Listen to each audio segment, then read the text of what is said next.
Welcome to the Salience Podcast, where we identify what stands out from all the noise. Our guest today on the Salience Podcast is Daniel Moore. In today's reductionist world, it's difficult to describe what Dan does. He has been and still practices osteopathy, so remedial bodywork, and he's a recovery and performance coach, so very much working with the embodied mind.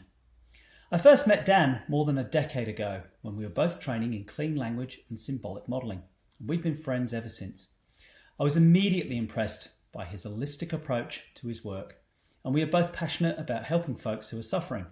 In fact, Dan was one of the people we featured in Resilience by Design for a super simple and effective technique he developed for reducing states like stress and anxiety.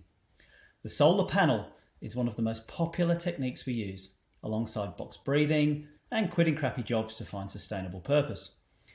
Dan recently completed a master's degree in pain and is now researching masochism, people that enjoy pain, to provide insights and practical ways to help those who are suffering from chronic or persistent pain.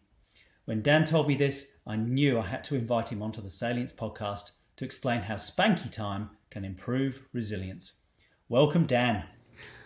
Thank you, Ian. Thanks for having me. So, before we get into spanky time and your second master's degree that you've just started, I'd like to go back a little bit before you even got involved in body work and coaching.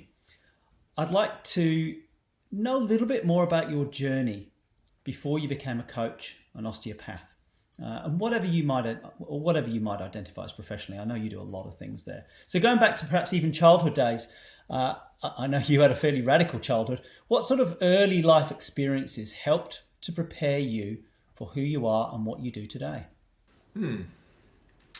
Okay, great question.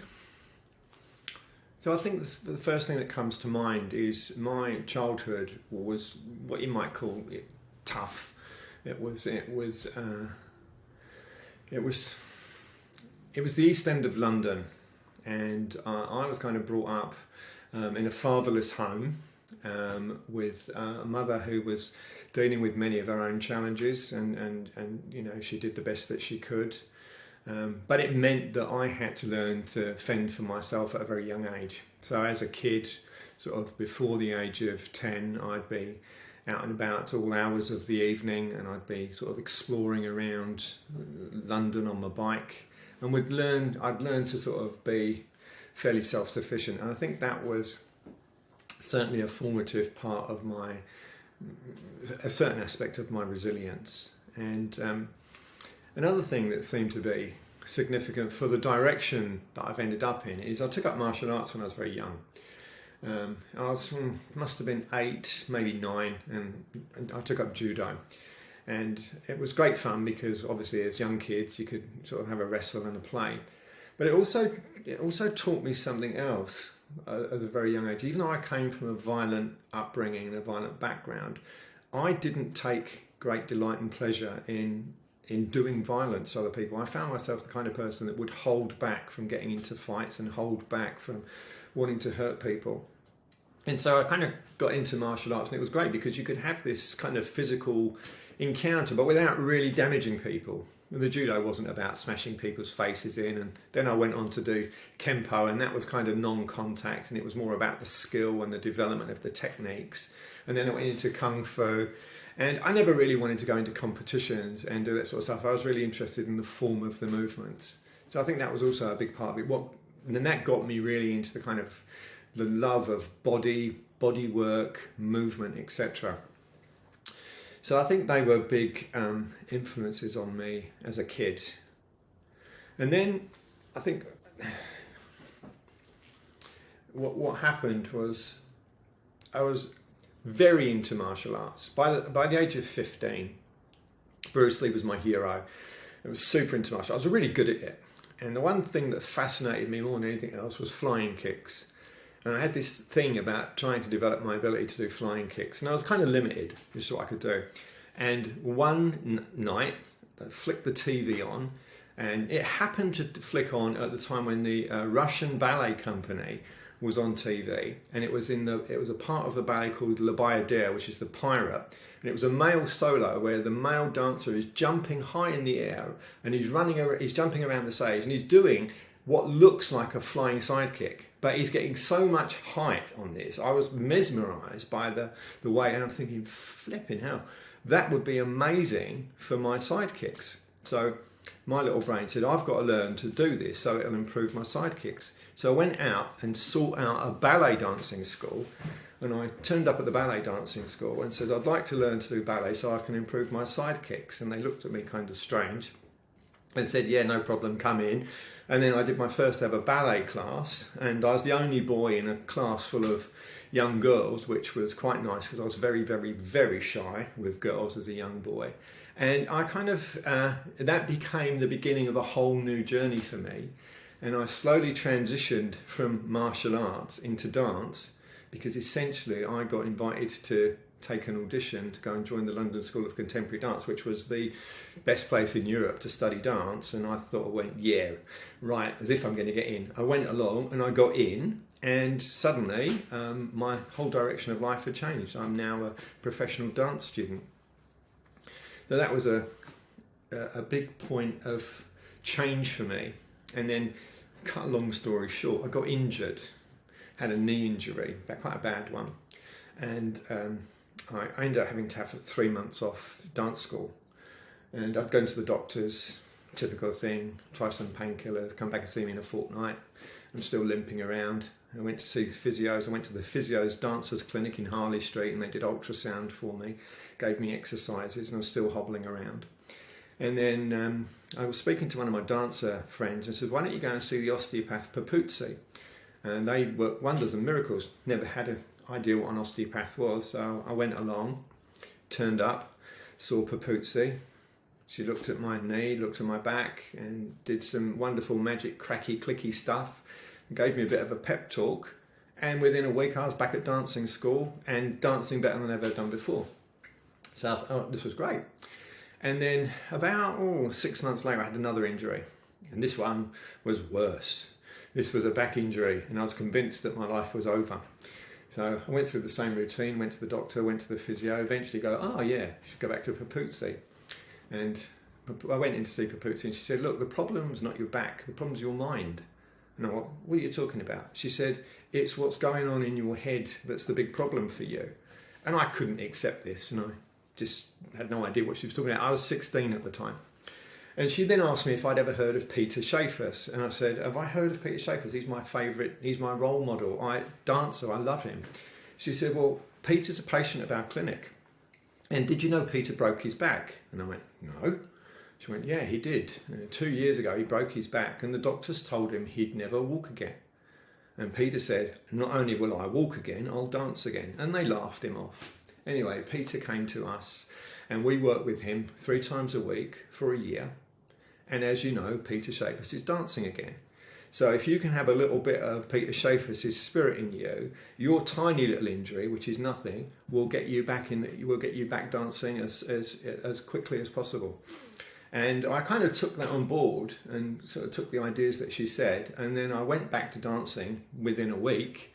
But something inside of me thought maybe what she does is something that I could do. And that was a transition of my interest into osteopathy. And by that time I was 17 at that time. So I had that kind of seed of interest in osteopathy. So the inspiration was really a lived experience. You met Papuzzi. She gave you an experience, and it sounds like she's well ahead of her time when she really recognised the role of the mind and this whole embodied mind concept about how there's an expression there in pain, in what was going on for you. I think one of the things you mentioned there was about the importance of movement. You formed a love of bodywork and movement, and obviously martial arts, ballet dancing. How important is movement in the work that you do now? It's the most important thing. So the body unit is a moving unit. That's its job, it's its function. Every system in the body has some form of movement involved in it. And historically, for us to survive, we had to move to do everything, whether it was going to find water or find food or make a shelter. We couldn't phone up and get takeaway 500 years ago. We couldn't just plug the electricity in. Everything was physical. And so we've been evolved to move. And modern day medical ideas have kind of evolved to the point where we kind of live in an analgesic culture, where being in pain is seen as a sort of a bit of a failure of health and as a problem that you have. And there's a lot of fear around people around making themselves worse. And so in terms of movement, one of the biggest issues that I see, especially with people in chronic pain, is they have this kind of what we call fear avoidant mindset. So I don't want to do this in case it hurts and makes me worse. And actually learning how to move despite the pain, or even when you've got pain, is probably singularly the most important thing that you can do. So it forms the basis of both the treatments that I offer and the work that I give clients to go away and do, is to actually learn how to move again, even though there may be pain involved. And what they learn quite quickly is that their belief that they couldn't move because of pain becomes quite quickly shattered when I teach them ways of doing it that shift their focus away from the pain. So movement is essential. I think it was Mosley that said this quote, pain is real and all in the mind. What is pain? Yeah, well, that's a phenomenologically interesting question. You know, what is it? Because there's a definition that's been formed by the IASP of what pain is. It's an unpleasant sensory or emotional experience. But obviously for people that are into masochism, it's not an unpleasant emotional experience, but it's still pain. So it's a really interesting question. What is consistent across all people that have pain is that pain is an experience. It's something that we feel. It's entirely subjective and personal. And the only thing you can share about pain is a story of it, because you can't share the experience of it. You can only talk about it. So it's very personal. And there's lots of different types of pain. What are some of the different types of pain? In Resilience by Design, we really focus on this concept that pain is a signal alerting you to danger.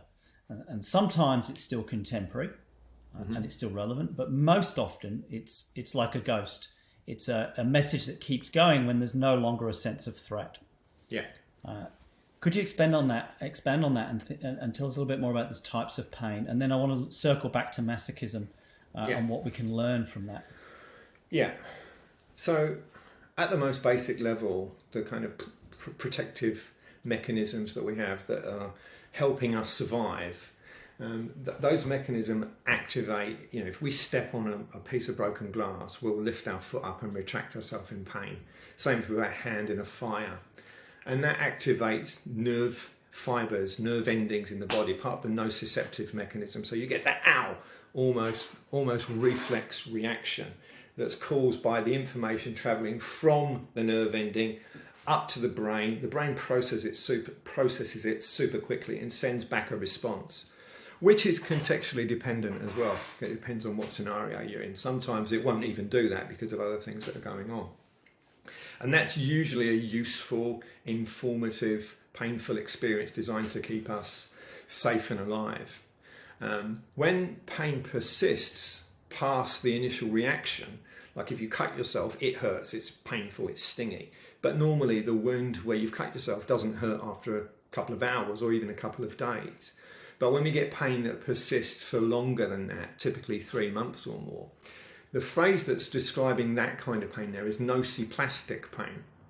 So it's felt in the tissues in a similar way to nociceptive input pain, but it's generated by activity that's occurring in the brain. So there's this kind of nociplastic relationship where the brain and the tissues are kind of getting into a bit of a groove and looping like a broken record. And so you can get this pain that kind of comes under the category, it's commonly described as it's generated by the brain. It's not quite as simple as it's just the brain, because obviously there are other tissues involved that are sending signals and triggers up. But it's the way that the brain's interpreting, making sense of, and then feeding back a response. And that's a big part of the work that I do, which is around retraining those downward pathways and those responses that are primarily driven by beliefs and by fears and by what you believe to be true about what's going on for you.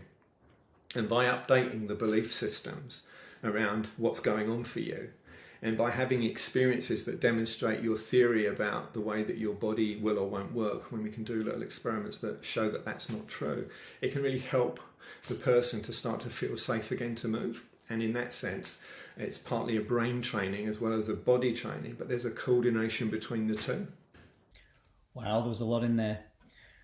So you're looking to interrupt this broken record, this system that's in a loop. And at the core of what you're doing is updating the belief system. So I'm paraphrasing here. And this is all about starting to remap this nociplastic pain. And this idea of plasticity, of course, neuroplasticity, is incredibly important. It can form in one way, but equally you can interrupt it and remold it and form it in another. Yeah. And I think you said something really important there, which is about creating small experiences that train the body, the unconscious mind, the unconscious part of our embodied mind, so that it can learn how to be safe. It can learn that it is safe, which switches off this pain signal. Is that right? Is that how you would? Yeah, I think that's a really good synopsis of it. And I think you're right in paying attention to that experiential part of it as being one of the keys to release a person from the kind of, if you like, the prison of pain. Because you can talk about it forever, but when a person has an experience of it, that's different. And it's simple little things. I'll see if I can think of an example that we can demonstrate here. So, for example, if someone's got long-term neck pain, they've carried neck pain for years. They've been everywhere. They've had their neck cracked. They've done this. They've got this tension they're carrying around, and they've got their pain face on where they've got so much tightness. And typically, I might say, like, okay, so let me see how you move your neck, and they'll do this. They'll go, oh. I'll go, yeah, it hurts, does it? Yeah. Go the other way, and they go, oh. So they're moving into a pain response, and that's recycling the pain trigger. So they're perpetuating it. So I'll say, okay, let's try something and see what happens. Relax your shoulders, just sit nice and comfortably, and just imagine that you're going to move your head from literally 5 mil from one side to the other, like that, and they'll go like that. And 9 times out of 10, that's not painful. I say, is it painful to do that? And they'll go, no, not really. But if I do that, it's painful. Well, don't do that right now, because you're reinforcing the idea that every time you do that, it hurts, and you keep testing that, and you keep testing it, and it keeps proving to be true. So you're perpetuating the cycle. Let's move in this tiny little range of movement that isn't painful. And instead of you doing it like this, with your face kind of grimacing as if you're waiting for the pain to happen, what about if you relax your face as if you're having a pleasant experience, as if you're, having your feet massaged, or you're sort of sitting in a warm bath, or something nice is happening. Change the expression on your face, kind of trick your brain a little bit. So almost go from a pain face to a bliss face, and keep that movement really small. And now keep your shoulders relaxed and breathe slower than normal. And focus on the exhale. And they're doing this. Is that painful? No. Great. So step 1 is you can move your neck in a way that's not painful. And if we gradually, in a graduated, respectful way, extend out that range, you'll get to the point, and let's do it, and we go a little bit further, where you can go up to that flinch point without doing all the drama that's become an unconscious pattern that perpetuates it. And then it's not long before that boundary or that edge can be actually extended out, because the person's relaxing and their brain's learning that they're safe to move. So that's a simple kind of thing. And I'll do that with any body part where the person isn't moving. They say, oh, I can't move it. I say, you can. And you'll relate to this, obviously, from our NLP backgrounds, is if you can't move it, you move it microscopically in your mind. You relax your shoulders and you, if necessary, close your eyes, and in your mind you turn your head smoothly and fluidly and comfortably, but you don't turn your physical neck. You imagine you're doing that. And you do it in your mind, because if you can't imagine doing it, you're going to have a struggle really doing it. And I'll tell them a story which I think really sums it up, and that is, and I can't remember where the paper that I read this in, but this was a game changer for me. Anyway, this paper said there was an fMRI scanner, this kind of new way of looking at the brain that looks at neural pathways, and they can see all sorts of stuff that goes on. So they put someone in an fMRI scanner and they calibrate movements that people do and create a unique neurological trace for that movement. So if you touch your nose, it's this pattern. If you touch your ear, it's this pattern. If you blink your eye, it's this pattern. If you wiggle your toe, etc. And so they calibrate it to the point where they can put you in another room and you do the movements and they know what movement you're doing because it's coming up on the scanner. I mean, that's pretty cool. That makes perfect sense. And then someone came along and said, well, why don't we try an experiment? We'll get them to imagine the movement now, not do it, and see what happens. And it fires up the same neural pathway. So, boom, all these movements that we have neurology for get fired up simply by thinking about it. And what happens is the impulse travels presumably down to the muscle, but doesn't result in an activation, but it still results in a neurological activation, but not a muscular activation. So I get them to practice what we would call micro muscle moving in a way that gets their brain to go through movements, lighting up the same neurology, and then obviously developing safety.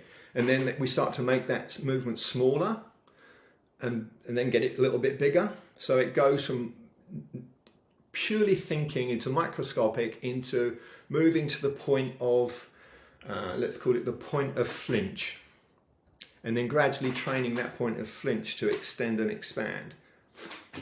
So that kind of thing, but obviously that's only one approach that works for certain types of people with certain types of conditions. But it's very useful because it trains the brain that movement's safe and you can move. And the fear of movement is one of the biggest predictors of chronicity for pain. That combined with the catastrophizing of the, my life is going to be radically diminished as a result of my pain, and those two together, catastrophizing and the fear avoidance, are two of the biggest predictors of chronicity. So part of the psychological or the whole person approach is to address the fear of movement and the catastrophizing, and then get them to physically start to demonstrate by experience that they can move and it is safe, and they, terrible things won't happen to them. What strikes me in what you've described is that you take a very graduated approach, really gentle from the imagined movement first into the micro movements, the very small movements, then into the full range of motion up to that flinch point that you described. And you said something earlier about using a very respectful way of working with this pain signal, and that term respectful really stood out for me.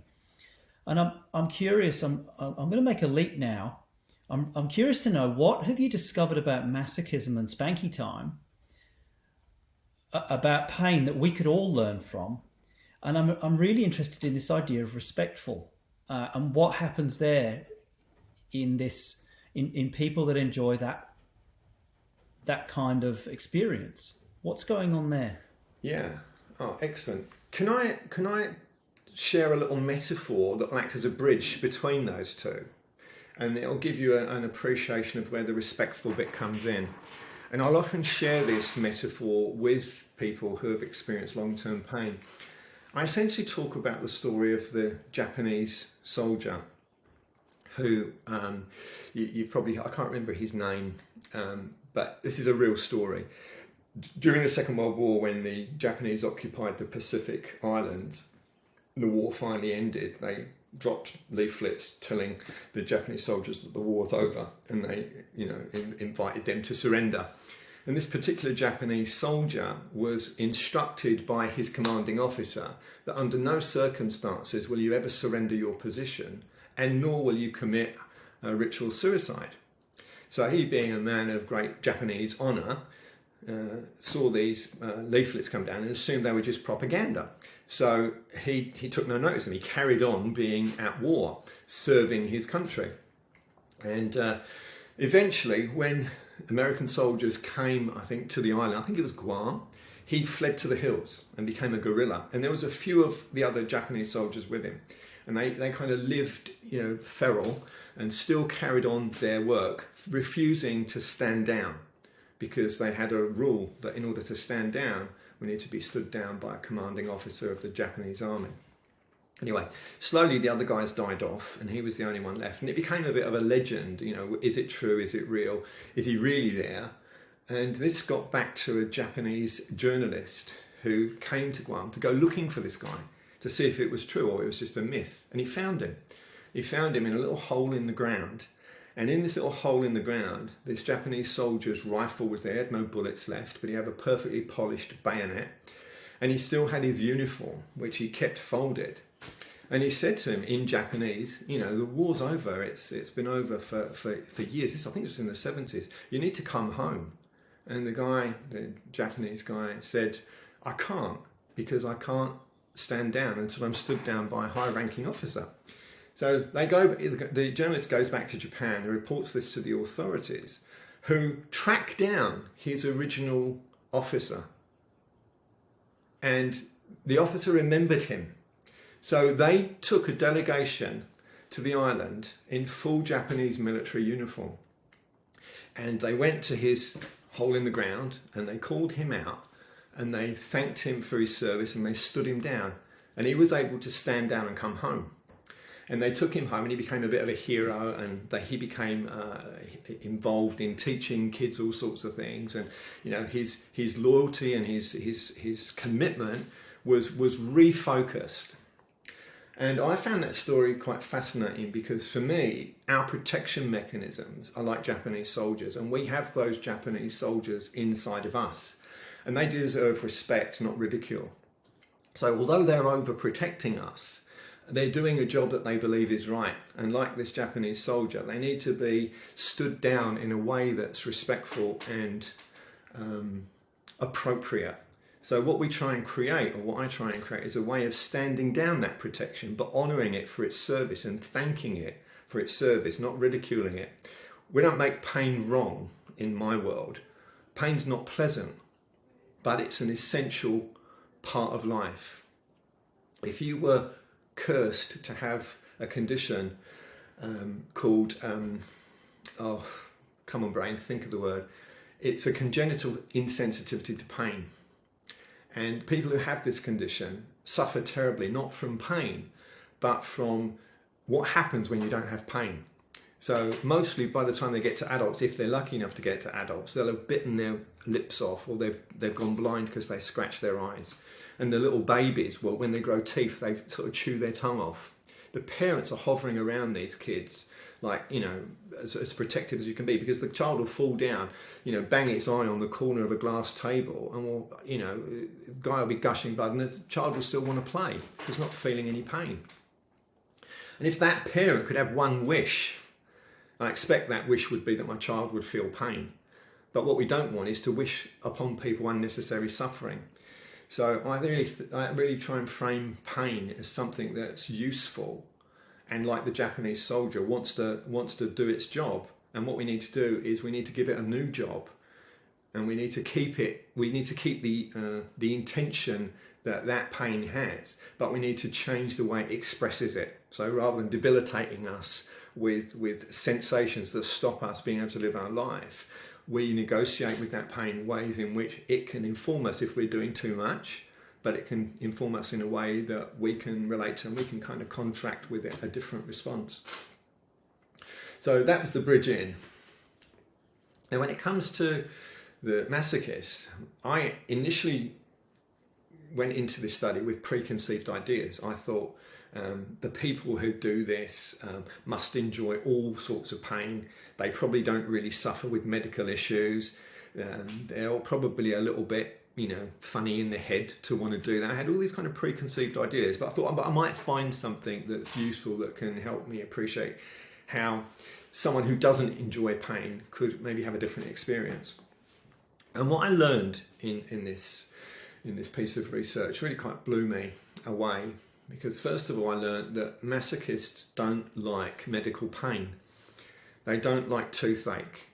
They don't like a broken ankle. They don't like getting, earache. And they get affected by it just as much as anybody else, because it's a pain they're not choosing.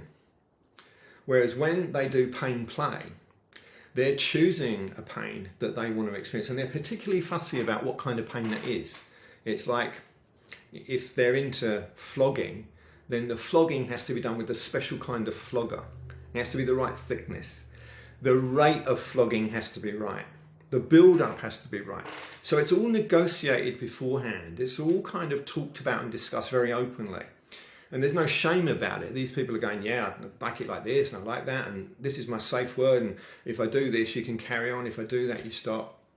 So there's a real sense of the pain experience being both choice, it's being built in a relationship of trust with the person doing it. And I had ideas that the S&M world was about people abusing each other, and there being no sense of it being relational, but I couldn't have been more wrong. The typical demographic, especially in New Zealand, of people that are into BDSM is under 35, white, heterosexual, healthy, working people who have got good mental health compared to the general population, and in many cases better general health, because they're able to communicate freely about what they want to do, and they're able to do it in this open way. So I learned that trust, negotiation, and recognizing the kind of pain that they find pleasurable and building it up. So, for example, they wouldn't go straight into getting smacked in the face. That wouldn't be pleasurable. But what I learned from people that get into this is start off very gently. It's a little bit like teaching them how to move. So they start with a little light tap, and then it starts to increase. And as it starts to increase, they'll get to a point where they've had enough and they'll stop. And then the next time around, they'll go a little bit further. So they get good at taking pain. It's a capacity or capability that they get better at. There's a YouTube video that interviews this woman called Dassie, and it's an interesting interview. She describes herself as a heavy masochist. So you can see her. She's got scars across her breasts, and she's got tattoos on, but she wears them like medals of pride. And she said, I absolutely love pain. I absolutely adore it. But when I started out, I couldn't take much. She said, but now I can really take a lot more, and it's even more fun. And so she talked about how you build up the capacity to enjoy pain. And there's in a similar way, I think of it as, if you take a typical 5-year-old and you give them a really hot chili to eat, they'll probably spit it out, because that really hot, burny taste is probably not naturally pleasant to most 5-year-olds. But adults learn to eat really hot chilies, and they build up to it. They build up to it because it's a socially fun thing to do. Have a curry with your mates. And people that do chili competitions, they build up to the ability to eat these super hot California Reapers that cause most people's eyes to bleed. But they build up to it. And the key thing in the masochistic stuff that I studied is there's a distinction between hurting and harming. And the masochists say, we like being hurt, we don't like being harmed.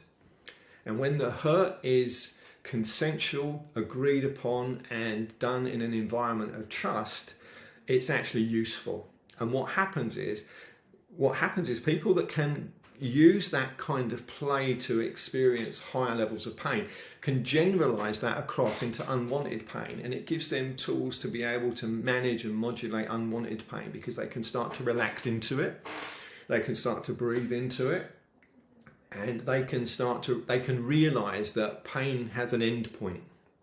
So it's what I found is it's training people to experience consensual pain has become a useful tool for people who have got non-consensual, unwanted pain. And lots of people that I spoke to and read about were people who were chronic pain or trauma sufferers who couldn't get relief from the standard medical framework, but found in the BDSM world that they could get some benefit. So particularly around trauma, that was really interesting, because obviously people who have been traumatized have triggers. They'll get triggered off, and obviously when they get triggered off, they go into a neurological state and it's reactive. And what happens in the BDSM content is if the person can create a safe space where they feel safe, they feel held, and they can explore the edges of where their triggers are, they can start to learn to work through their reactions to it in a way that's safe, without knowing that they're not being exposed to the real event, but they're actually choosing that place to be. So that's been really interesting. There's more, but I think that kind of gives you a feel of what I got out of it. If I was to sum it all up, I would say, and this is something that I'm playing with, I haven't concluded this now, in the BDSM relationship, there's a power dynamic exchange, and there's a choice made. Someone's going to choose to be submissive or dominant. They're going to give the pain or receive the pain, and sometimes they switch around. But it's all negotiated up front. There's a sense of agreement, and it's not done in a way that's bullying or pressurizing. It's done as a conscious choice. And as I think about that, it kind of relates to what I do with my clients, and that's to have them build a consensual relationship with themselves, with their unconscious, if you like. And in the sense of pain is an essential part of life, but if we can negotiate and find a way of having pain become less debilitating and disabling, and we can find a way of working in it and building up to it, it's a sense of building a trust and a relationship with the neurology that produces the pain, and doing that by reframing its intention for you. There's a lot of really important open loops there. I'm gonna pick on two or three. Okay. I think that this relationship with trauma, and that this provides potentially a way to explore the edges, comes back to that idea of graduated. Just being able to safely start to train yourself. And as you were describing that, and this important distinction between the hurt and the harm, it really reminded me of training elite athletes. When we start in, there's this idea, the distinction between good pain and bad pain. The good pain when you're training and you're able to learn to calibrate and push your body to the absolute limit, but know when the signal is telling you something different.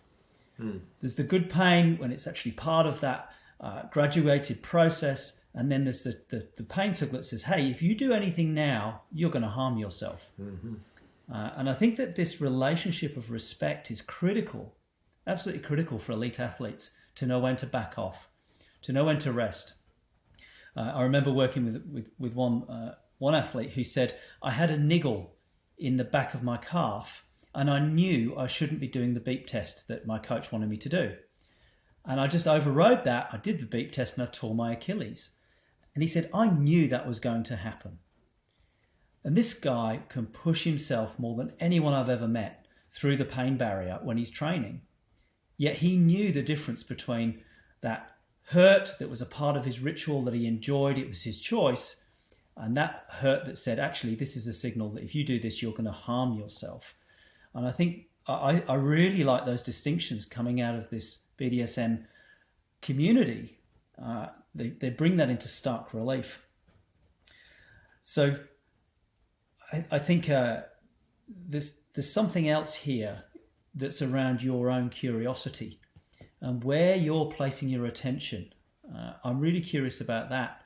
You're moving between the body, metaphors, symbols, language, beliefs.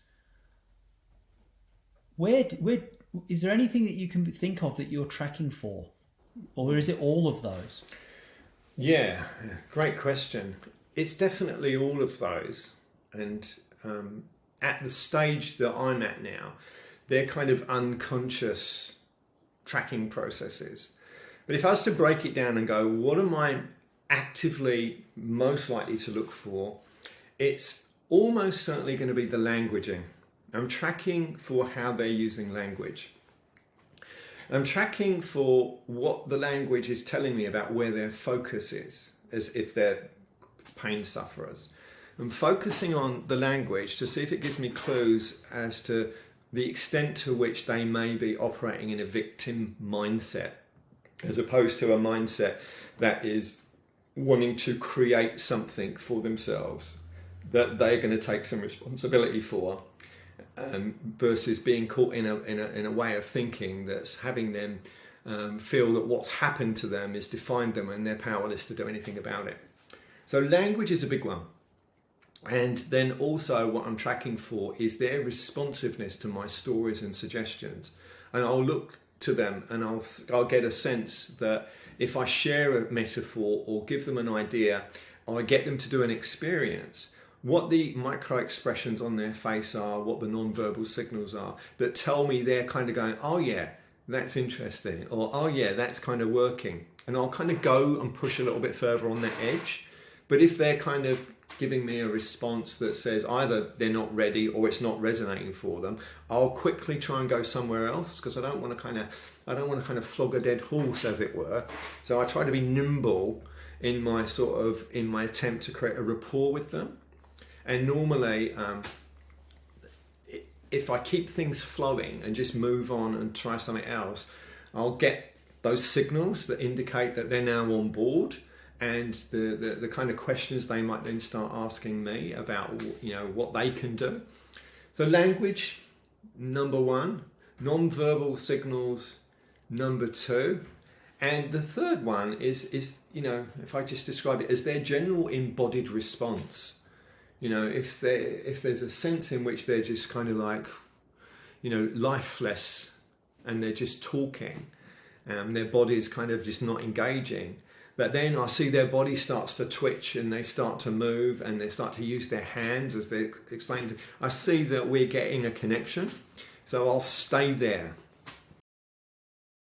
So there's a lot there. It's number one was the language, and that relates to the beliefs that you talked about earlier. Number two is the non-verbal signals. This is the really the yes signal, I'm a bit confused maybe, and then the no signals. And then there's these involuntary body movements and the response, the types of movement that you're getting in. And I think I like the way you said that it's about how they respond to your stories and the metaphors. So clearly, just thinking about this, and again, I like to think, how can we pass this along? How can we code this or present this in a way that other people can do what you're doing? And this brings me to a question I like to ask, because it's a metaphor and it's quite literal. And it's, if you were to hire another coach, osteopath, body worker to work with you, and you could only ask one question, what would you ask at their interview?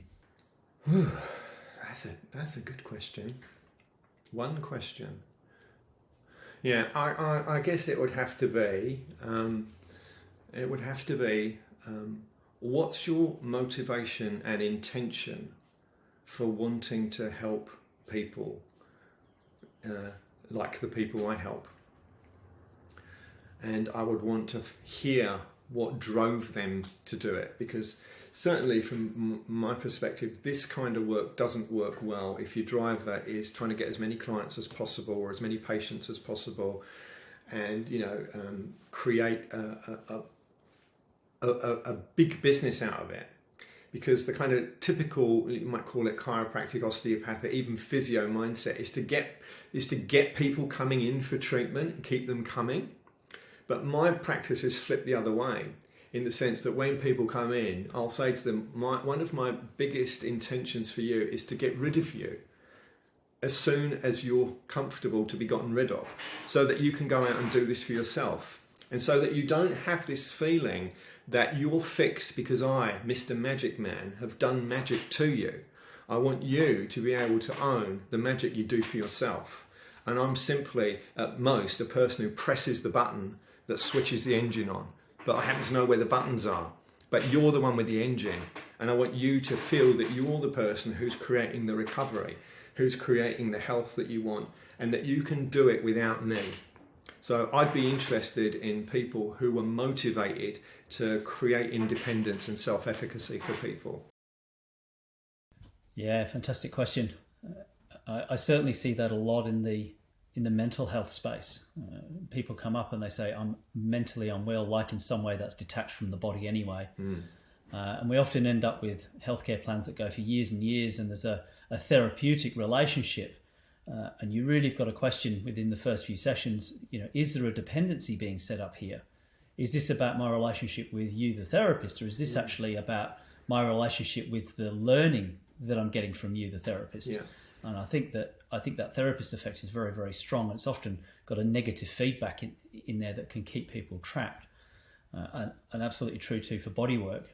People keep coming in for a fix rather than getting to the underlying issue. And I think what I like to ask people that I interview where they would like to place attention in the world. And this is a particularly pertinent question for you, because what you're doing is you're redirecting people's attention in some really artful ways. And I'm going to summarize those after you answer my next question. And I'm curious to know if you could broaden that out now for anything in the world that you're passionate about, humans, environment, whatever it is, where would you direct people's attention? So I'd like to try and answer it like this. In the world at the moment, there's so much fake news flying around. So much so that it's hard to know when you're listening to something whether what you're hearing is accurately reported or distorted. And there's a lot of conscious fake news designed to disrupt peace and harmony in the world.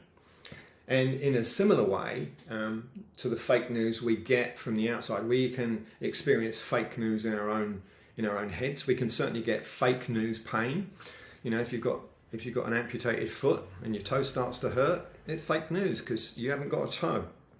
But it's compelling enough, it's believable, and the experience is indistinguishable in many ways from the pain in a real toe. And so I'm really curious about fakery at the moment, and I'm curious about how we can find ways to bypass being caught up in all the pressure that comes from ourselves with the stories that we create around our pain and our experience of who we are and what we want, and the stuff that's coming from the outside in. And so what I would want to put attention to in the world is for people to do three things.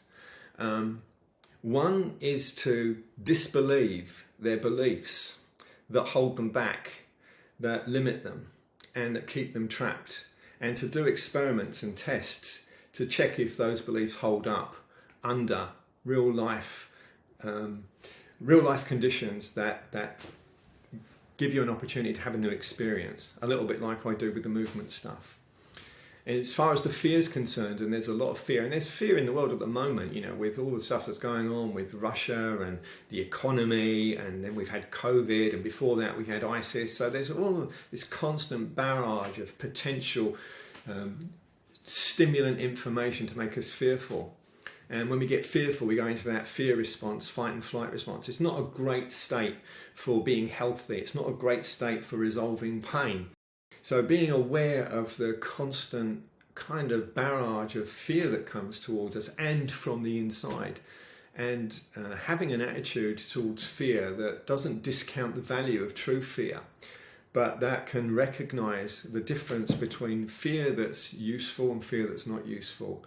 And if I was to sum that up, I'd say be afraid of being afraid, but be willing to face the fears.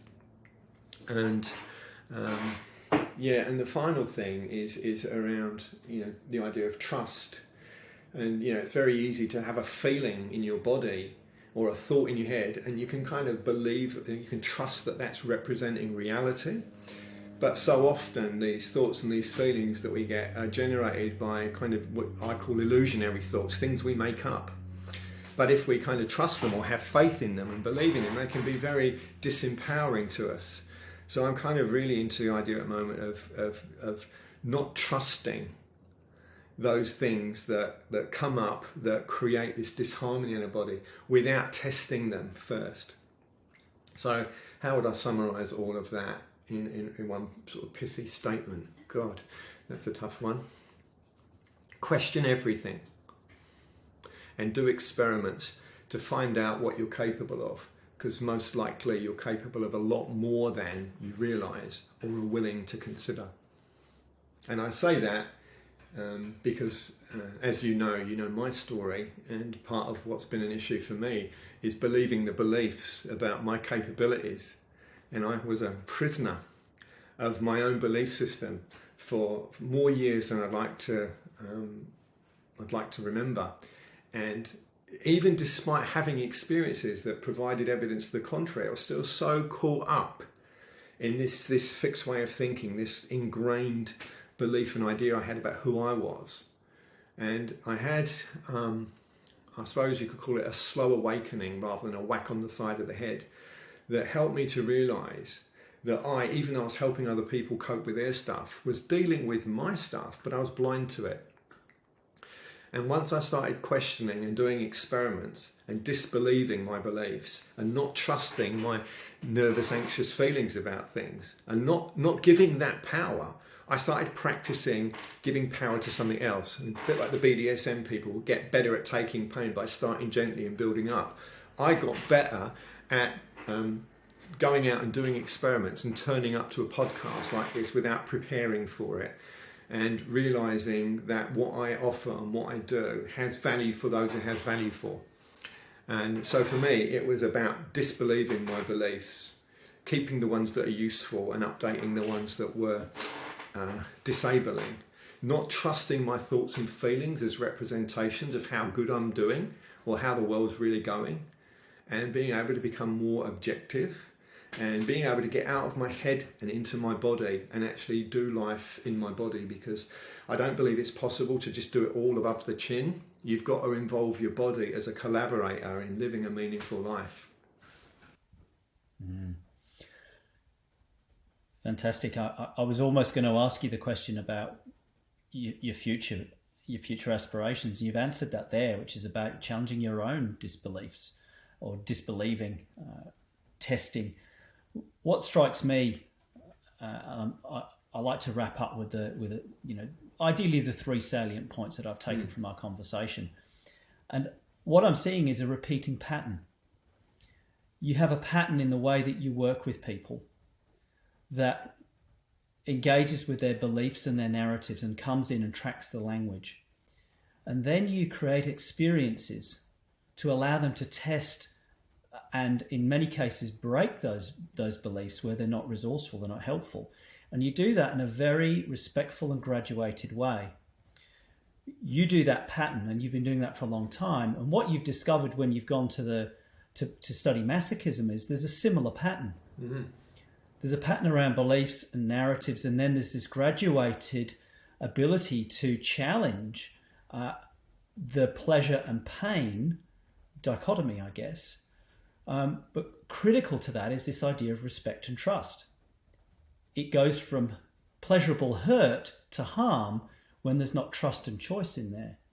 And then when I asked you this question, where would you take attention in the world? It was actually the same pattern, but in almost a fractal way, in a global way, about fake news in the world. And there's a relationship between fake news on everything from the media through to this metaphor that actually we're dealing with our own fake news internally. And then your number two was challenge those fears, but in an experiential way. Go and test them. Question everything, you said. And then ultimately you've come back to this last thing again. You use the word trust, and making sure that you've got that idea of trust and respect as you're testing and as it loops back to your beliefs. So my conclusion from our conversation, Dan, and it's been a terrific exploration, is that there's this repeating pattern at different scales and in different ways that you've identified and have worked with in the world. So fantastic. Thank you. Thank you. Thank you for great questions and for provoking all that stuff to come out. I really enjoyed it. Thank you so much. All right. Cheers, mate.